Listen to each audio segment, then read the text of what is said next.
Alright, what's up guys? So, Hood Politics, they have uploaded a video titled The Story of Lloyd Avery 2.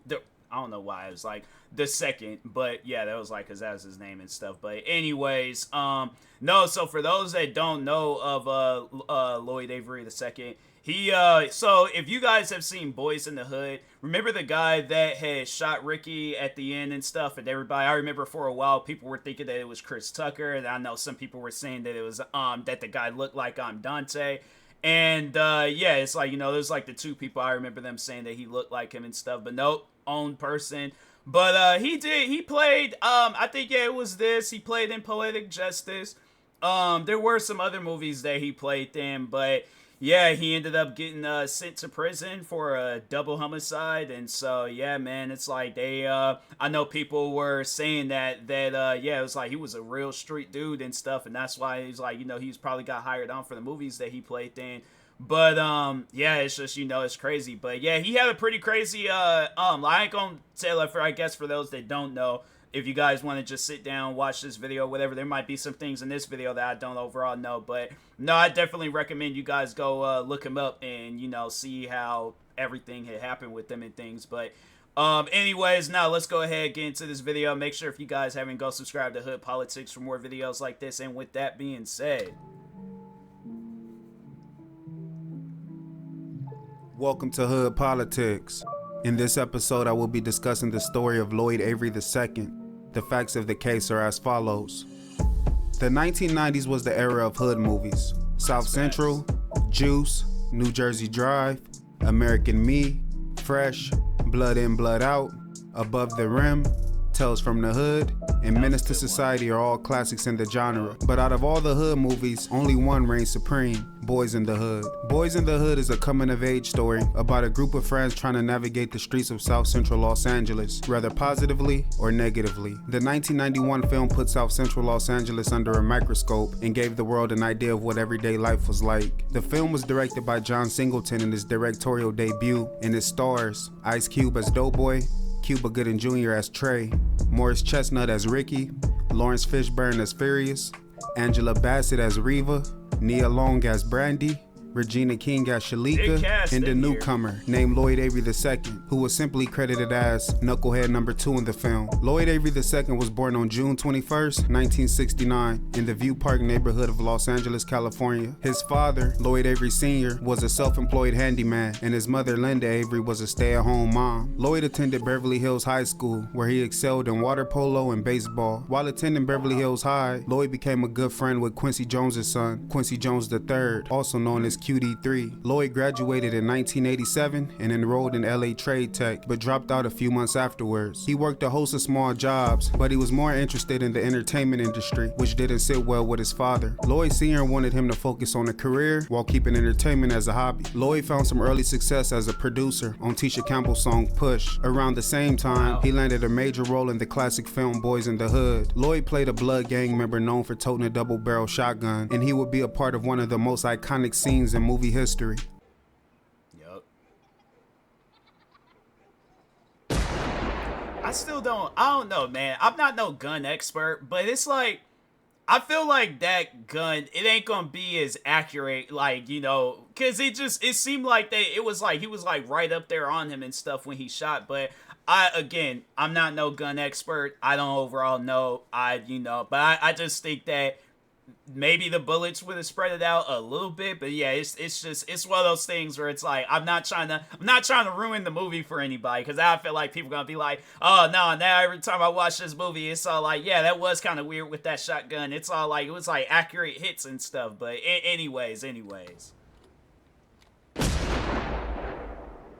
Just seems too close, like the bullets. Shortly after Boys in the Hood, Lloyd landed a role in the 1992 episode of the TV show Doogie Howser MD, where he played a character named Red. John Singleton became fond of Lloyd and would even attend fish fries at the Avery home. Singleton went on to cast Lloyd and Lloyd's brother Che in the 1993 film Poetic Justice, starring Tupac Shakur and Janet Jackson. But Singleton and Lloyd's friendship would turn bitter at the film's premiere. After the movie ended, Lloyd stood up in the theater and yelled, "Man, that shit was whack," which upset Singleton. Singleton. Shortly afterwards, Oh, wow. Lloyd's family and friends began noticing changes in his behavior. He became angry and confrontational. Singleton said Lloyd became the role of his Boys in the Hood character. Lloyd began rapping under the name L.A. Deuce, and he also began writing a movie script about the streets, but he wanted real life inspiration, so he moved into the Baldwin Village, also known as the Jungles, which is a stronghold of the Black Peastone Bloods. Lloyd shared an apartment with QD3. QD3 recalls Lloyd being in his mid-20s and hanging out with teenage gang members who sent them on crazy missions. In 1996, Lloyd made a cameo in a film that ironically parodied hood movies titled Don't Be a Menace to South Central While Drinking Your Juice in the Hood, starring Sean and Marlon Wayans. Lloyd began receiving less and less gigs, and his hot-headed reputation didn't help. Many people that were close to Lloyd think he went off the deep end because he was frustrated that his dreams of being a star wasn't coming true, and if he couldn't be famous, he wanted to be infamous. Lloyd became a part of the jungle to the point I just, I kind of, I guess, like, get it.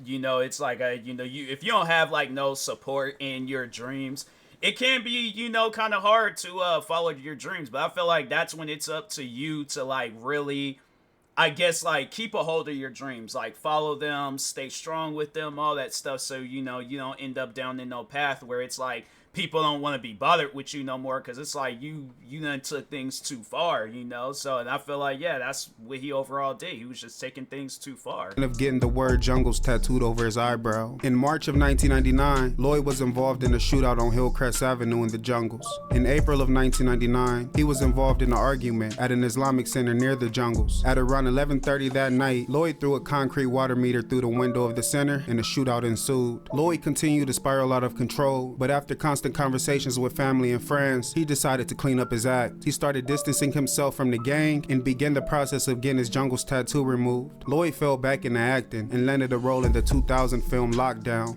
starring Master P, Richard T. Jones, Clifton Powell, and DeAndre Bonds. Lloyd played a character named Nate. Lloyd wasn't happy with his role as a drug-addicted snitch, and he would go on tirades through the halls voicing his disdain, which made the set very uncomfortable to work on, according to his co-stars. Shortly after wrapping Lockdown, it's like, it's a movie, It's like, I get it where it's like, yeah, there might be some parts in the movie where you don't agree with it, and I definitely, if I'm playing in a movie where I don't agree with my character, I'm gonna come out and say that. I'm like, hey, look, everybody that go see this movie, this is a character that I was in. That ain't really me. But that's the thing, though, with acting. It's like you are going to play as characters that you don't agree with and stuff. So then I think just the challenge of acting is like you got to get into character and things. And then, after they done yell cut, you get out of character and then you're yourself. But it's like ain't nobody taking that away from you, But anyway, Lloyd landed a role in the 2001 film Shot, starring Brandon Carrere and Trent Cameron. Lloyd played a character named G-Ride. The director of the film, Roger Roth, said that Lloyd was a great talent and he nailed his audition, but he went on to say that Lloyd's on-set antics were disappointing. He smoked weed near child actor trailers, he started a fight with the gang, and he even stole a car. Lloyd told Roth that he was having a hard time being recognized. He said some people recognize him from Boys in the Hood, and other people recognize him because they think he may have killed their brothers. Around this time, Lloyd's past caught up with him when LAPD officers chased him down and charged him with the unthinkable. On July 1st, 1999, at around 4 p.m., Lloyd was at a shopping center near the Jungles when he was involved in an argument with a woman named Annette Lewis. Lloyd pulled out a gun and shot Lewis 5 times. He then shot a man named Percy Branch in his arm and in his stomach. Lewis died shortly afterwards, and Branch died a few weeks later, on July 23rd. The night before his arrest, Lloyd's brother Che recalls Lloyd acting strange. Che knew Lloyd was in trouble, but he didn't know the specifics. He just knew that detectives had been showing up looking for Lloyd. As the two sat in their grandmother's garage,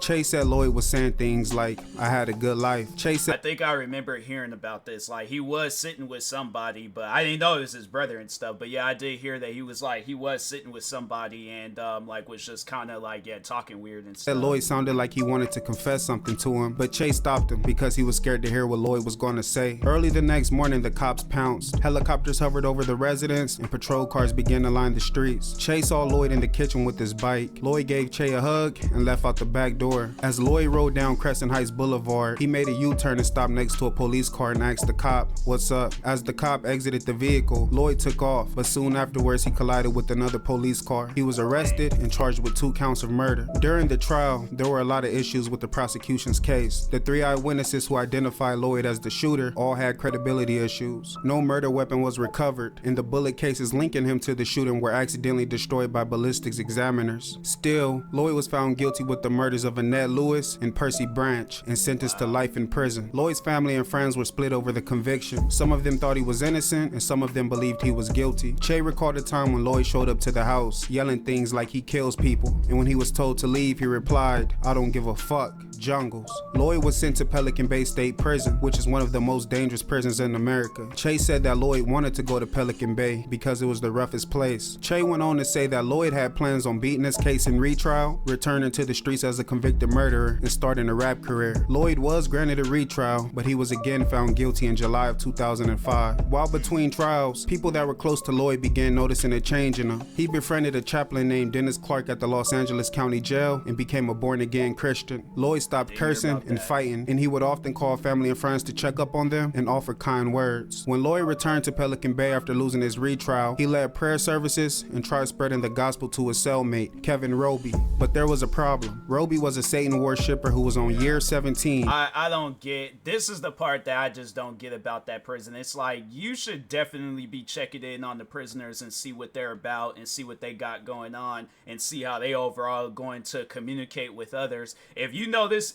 individual, he's like good with everybody, then okay, you put him with everybody. But if you know somebody and talking on him where he ain't gonna be good with everybody, bruh, put him in a, I get like, yeah, you can't put him in an area by himself, but it's like, I just think that that was kind of dumb where it's like, you put him in the same cell as Lloyd Avery the second. Of 3 life sentences for murder. Lloyd sent the letter to Chaplain Clark saying that he knows God has him around Roby for a reason and that he prays Roby gives his life to God. Less than a week later, on Sunday, September 4th, 2005, Lloyd returned to his cell after attending church services. Lloyd laid on his bunk and began speaking his gospel as Roby worshiped near a pentagram that he had drawn on the floor. The 2 men began to argue over their ideologies, and the argument soon turned violent. After a brutal fight, Roby put Lloyd in a chokehold and strangled him to death. That night, corrections officers performed an inmate count. They reported nothing out of the ordinary. The next day, with Lloyd's body still in the cell, Roby wrote a flirtatious letter to one of Lloyd's female friends. Corrections officers performed another inmate count. Again, they reported nothing out of the ordinary. In total, corrections officers performed 11 inmate counts, including standing counts. Each time, they reported nothing out of the ordinary. Lloyd's body wasn't discovered until September 6, 2005. Roby laid Lloyd's body on a pentagram and performed a satanic ritual. At 11:55 a.m., a correction officer entered the cell and witnessed the gruesome scene. Roby was handcuffed and Lloyd's body was taken to the infirmary. CPR was administered for 10 minutes, but Lloyd's body was already decomposing. According to the coroner, Lloyd had a fractured sternum, which could have been caused by the CPR. Lloyd's eyelids were swollen shut, his nose was fractured, and there was an abrasion on his temple. The official cause of death was listed as aspiration of blood. Probable strangulation and the skull fracture were also listed as other conditions. Lloyd was officially pronounced dead at 12:10 p.m. The Avery family was notified of Lloyd's death later that night. Che immediately flew to Pelican Bay looking for answers. Che was allowed to view Lloyd's body, but became suspicious at the funeral home. Che was quoted saying, "I was overpowered by the smell. It took the breath out of me." The mortician told Che that Lloyd had been dead for at least 2 days. The Avery family paid for a private autopsy. Lloyd's cause of death was listed as blunt force trauma, complicated by an aspiration of blood. The report showed that the injury to Lloyd's skull was due to a blow from a flat surface, such as a carpenter's hammer, or an impact on a similar type surface. 2 investigations were launched. The district attorney handled the criminal aspect, and the Inspector General's Bureau investigated administrative misconduct. 8 months later, the Bureau determined that the prison's handling of security issues in the crime scene were poor. Roby confessed to Lloyd's murder and was sent to solitary confinement. The district attorney never filed charges against Roby. He said that Roby is already serving 3 life sentences and is never getting out. He went on to say that if he did file charges, Roby would get better treatment than the average prisoner, and since this isn't a death penalty case, it wouldn't make sense. The Avery family still had questions. They wanted to know if corrections officers were involved in Lloyd's murder, and why were a born-again Christian and the Satanists put in the cell together. The Avery family sent the request to the Attorney General's office and asked him to investigate Lloyd's murder. The Attorney General has the power to supersede the local district. It's like, my thing is this, you know, working at my last job, and I can't compare my last job to a prison, but I did pay attention to any and everybody that came through. At times at my old job, we were serving like 500 plus customers. I paid attention to each and every customer. Yeah, there might be some new faces, but I'm like them familiar faces. And I feel like, yeah, the prison, you definitely gonna see a lot of familiar faces. I guess if you're a guard and things, that's just something that I don't understand. It's like you're not going to like see this guy and not know nothing about him, you know? So anyways, whether it's like you hear about it or whether they flat out tell you about their lifestyle, but regardless, you don't know about an individual, and you gonna know if one's a Satanist and one's a born again Christian and they speaking gospel to everybody. It's like, come on now, why would you put them in the same cell? The attorney general told the Avery family that they would give the district attorney discretion over the case, but they would review the case once the district attorney made a decision. Till this day, the case remains at a standstill. Che found the movie script that Lloyd was working on. The script told the story of a character named L.A. Deuce and details his experiences on the streets and in jail. The script was titled Jungles. I want to thank you guys for tuning in. Please like, comment, and subscribe. Yeah, man, that's some crazy stuff. I don't, oh yeah, there was another actor from Boys in the Hood that got killed, but yeah, that's just something that I never understood about that case. It was like, why were they in the same cell and stuff? But yeah, his story, it's like, I think I was just randomly looking up Boys in the Hood one day and then seeing that yeah, his character like Lloyd Avery the second, like he died in real life. And so I was just all like, dang, what happened? And when they was like, yeah, they say he got killed by, for the longest I was just like, oh, I just thought it was just like, oh, he just got killed by some random prisoner. Then it's like you get older and then you learn a little bit more. Then it's like, oh no, it was like, nah, he got killed by somebody. They was all like, yeah, it's like, I don't want to say it, but at the same time, it just seemed like he was bound to die if you dealing with some, or at least get into it with your cellmate. If you're a Christian and he's a Satanist and you trying to preach the word to him and then he talking some weird stuff. So yeah, it's just one of those things where it's like, I personally don't get it. I don't understand it. But yeah, probably at some point in time, I feel like that, you know, when some, I guess, more light gets shined on the situation, it's like, yeah, maybe we might hear some new things. Or if not, like, I guess get an update on the situation. But anyways, with that being said, I will talk to y'all later. Thank you guys for watching. Make sure you go subscribe to Hood Politics. Yeah, stay tuned for the next video, and peace.